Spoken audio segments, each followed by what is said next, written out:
नमस्कार। हिमाचल में मुश्किलों से तो कैबिनेट का गठन हुआ, लेकिन उस पर भी बवाल छिड़ चुका है। जिन विधायकों को कैबिनेट में जगह नहीं मिली वो आर पार की लड़ाई के लिए मैदान में कूद पड़े हैं। बागी विधायकों ने सुक्खू का जीना मुश्किल कर दिया है। कहा जा रहा है अब तो विधायकों की तरफ से खुलेआम खुलकर सरकार गिराने की धमकियां दी जा रही है। कैबिनेट का गठन कर सुक्खू सिर पकड़कर बैठ चुके हैं। सोनिया, खड़गे और यात्रा में व्यस्त राहुल गांधी भी परेशान हो चुके हैं। उनका ध्यान यात्रा में कम, अब हिमाचल के बवाल पर ज्यादा लग चुका है, क्योंकि अब सबको डर सता रहा है कि कहीं हाथ से सत्ता ना निकल जाए। तो कैबिनेट को लेकर बुरी तरह मारदाड़ कांग्रेसियों में छिड़ चुकी है। तो आगे बवाल करने वाले नेताओं पर खुलासा करें उससे पहले कैबिनेट में कौन कौन नेता शामिल हुए हैं आपको ये भी बता देते हैं। सुक्खू की नई नवेली कैबिनेट में 7 मंत्रियों को शपथ दिलाई गई है। धनीराम शांडिल ने सबसे पहले शपथ ली, चंद्र कुमार ने दूसरे स्थान पर शपथ ली, हर्षवर्धन चौहान ने तीसरे नंबर पर शपथ ली, चौथे स्थान पर जगत सिंह नेगी ने शपथ ली, 5वें स्थान पर रोहित ठाकुर ने शपथ ली, अनिरुद्ध सिंह ने 6ठे स्थान पर शपथ ली, विक्रमादित्य सिंह ने 7वें स्थान पर शपथ ली।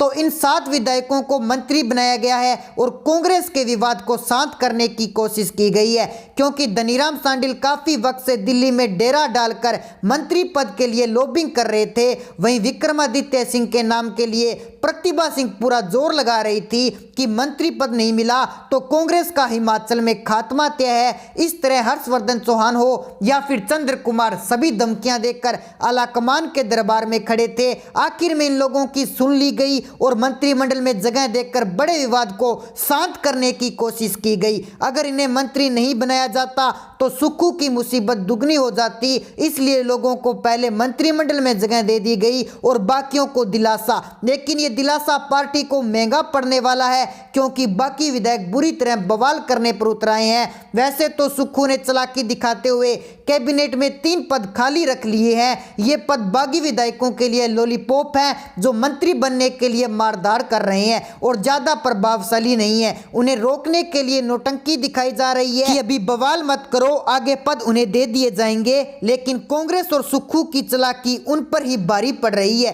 क्योंकि सुक्खू ने 5 जिलों के साथ भेदभाव किया है और इन 5 जिलों से एक भी मात्र मंत्री नहीं बनाया है। कैबिनेट में मंडी, बिलासपुर और लाहौल स्पीति जिले को मंत्री और ना ही मुख्य सचिव मिला है। वहीं पहले चरण में 7 मंत्री बनाए हैं। इनमें से 3 मंत्री सोलन, सिरमौर, किन्नौर और कांगड़ा से हैं। एक बनाए बनाए गए हैं। कांगड़ा प्रदेश का सबसे बड़ा जिला है। 15 में से 11 सीटें कांग्रेस जीती है, इसलिए कांगड़ा से कम 2 मंत्री बनाने के कयास लगाए जा रहे थे। लेकिन सुक्खू ने कांगड़ा को एक ही मंत्री पद और 2 सीपीएस दिए हैं। कांगड़ा से सीएम सुक्खू ने चंद्र कुमार को मंत्री और आशीष बुटेल और किशोरी लाल को सीपीएस बनाया है, इसलिए यहाँ के नेता भी सुक्खू की चालाकी से नाराज नजर आ रहे हैं। सबसे चौंकाने वाली बात तो यह है कि मंडी जिले के एक भी मंत्री और सीपीएस नहीं मिला है, क्योंकि मंडी से कांग्रेस 10 में से 1 ही धर्मपुर सीट जीत पाई है। वहीं मुख्यमंत्री सुखविंदर सिंह सुक्खू ने कैबिनेट गठन में अपनी मर्जी चलाकर कांग्रेस प्रदेशाध्यक्ष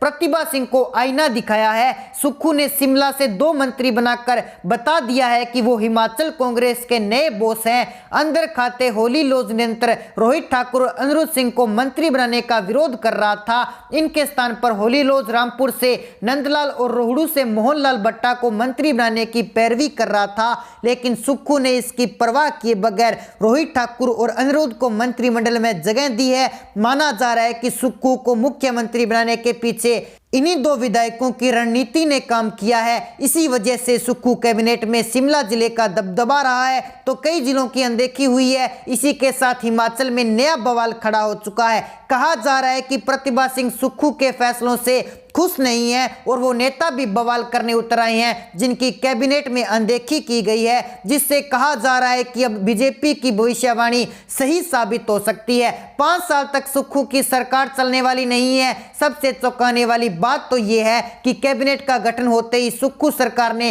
ऐसा फैसला लिया है जिससे जनता भी हिल चुकी है। दरअसल महंगाई के इस दौर में डीजल पर हिमाचल सरकार ने वैल्यू एडेड टैक्स बढ़ा दिया है। कांग्रेस सरकार ने डीजल पर वैल्यू एडेड टैक्स ने 3 रुपए की बढ़ोतरी की है। टैक्स बढ़ने के बाद डीजल के दाम भी बढ़ चुके हैं, जिसके बाद राजधानी शिमला में अब डीजल 85.93 रुपए प्रति लीटर किया गया है, जबकि इससे पहले डीजल पर प्रति लीटर 4.40 पैसे था, इसे बढ़ाकर अब 7.40 पैसे कर दिया गया है। प्रधान सचिव बरखेड़ा की दूर से जारी आदेशों के मुताबिक हिमाचल प्रदेश में बढ़े हुए दाम 7 जनवरी आधी रात से लागू हो चुके हैं। यानी अब डीजल का इस्तेमाल करने वाले उपभोक्ताओं को अतिरिक्त 3 रुपए चुकाने होंगे, जो हिमाचल की जनता के लिए बहुत ही बड़ा झटका है और सुक्खू के लिए परेशानी भी, क्योंकि सुक्खू के इस फैसले का विरोध भी शुरू हो चुका है। क्योंकि सत्ता में कांग्रेस तमाम ऐसे वादे करके आई थी जिससे जनता को लगा कि उन्हें राहत मिलेगी, लेकिन कांग्रेस ने डीजल के दाम बढ़ाकर जनता को डसना शुरू कर दिया है।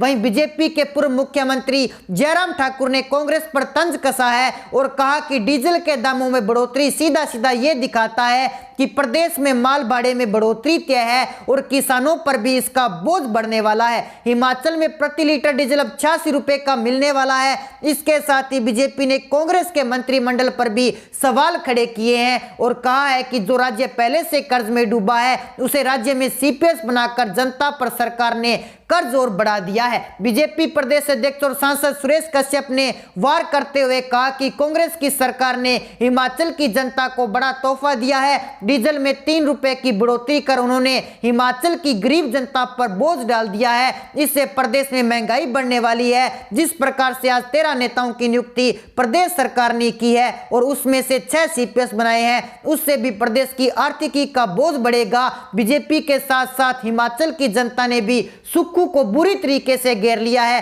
राज्य में नया बवाल खड़ा हो चुका है। एक तरफ सुक्खू के लिए उनकी अपनी ही मुसीबत बन चुके हैं, तो दूसरी तरफ जनता कांग्रेस की नीतियों से परेशान हो चुकी है। क्योंकि एक तरफ सुक्खू लोगों का रोजगार छीनते हुए बीजेपी के दौरे में खुले कार्यालयों को बंद कर रहे हैं, तो दूसरी तरफ महंगाई का पारा बढ़ चुका है जो कांग्रेस को ले डूबेगा। तो दोस्तों, ऐसे में आपकी जो भी राय है आप हमें कमेंट सेक्शन में जरूर बताएं और अगर आपने अभी तक हमारे चैनल को सब्सक्राइब नहीं किया तो हमारे चैनल को सब्सक्राइब जरूर कर लीजिए।